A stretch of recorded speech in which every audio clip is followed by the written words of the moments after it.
second item is a bit more serious, and that is the Holocaust Remembrance Day. May is Jewish Heritage Month, and yesterday was Holocaust Remembrance Day. And so I wanted to give some thought and voice to the Holocaust and the attacks on Jewish people that took place on October 7th, 2023, and the protests that took place here in Saratoga Springs on May 1st, the May Day rally. I think we're all familiar with the phrase, if we do not remember history or understand history, we are doomed to repeat it again. The October 7th attacks were the largest attack on Jewish people since the Holocaust, a state-sponsored genocide of the Jewish people, leading to the death of 6 million Jews and 5 million non-Jews during World War II.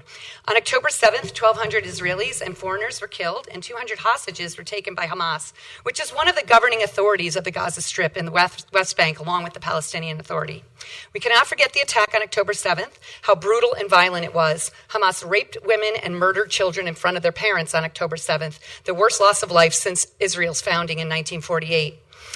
Over the last 24 hours, Hamas has agreed to a ceasefire, which is being negotiated with Israel. Let's hope the hostages are released and we can indeed have some sort of ceasefire. On Wednesday, May 1st, Saratoga Black Lives Matter held a May Day rally on the first day of Jewish Heritage Month, with calls for intifada and from the river to the sea. Our Jewish community did not feel safe. School was canceled at Temple Sinai, and I want to be clear that no group in our community should feel the need to alter their actions for fear of their own safety, and that's exactly what happened in our community on Wednesday, May 1st, Rally for Palestine. There is a way to support Palestine without making our Jewish community live in fear with calls for intifada. There have been several intifadas, with the word now equating to widespread violence and terrorism against Jews. It's basically a rally cry to harm Jews. River to the Sea is another rally cry for a one-state solution in Israel by Palestinians, which again means let's rid ourselves of Jews in Israel. Atrocities of the Holocaust have parallels with the events of October 7th. Slogans like Intifada and From the River to the Sea have parallels with the Holocaust. Silence is what led to the horrors of the Holocaust, and we must remember the horrors of the past so they don't happen here and now in our future.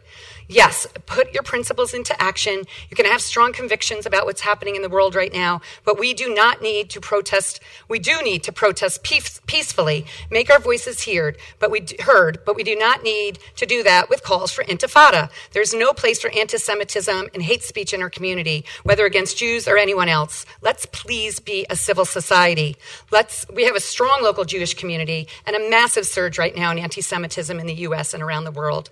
Let's learn our history, understand what words and slogans mean.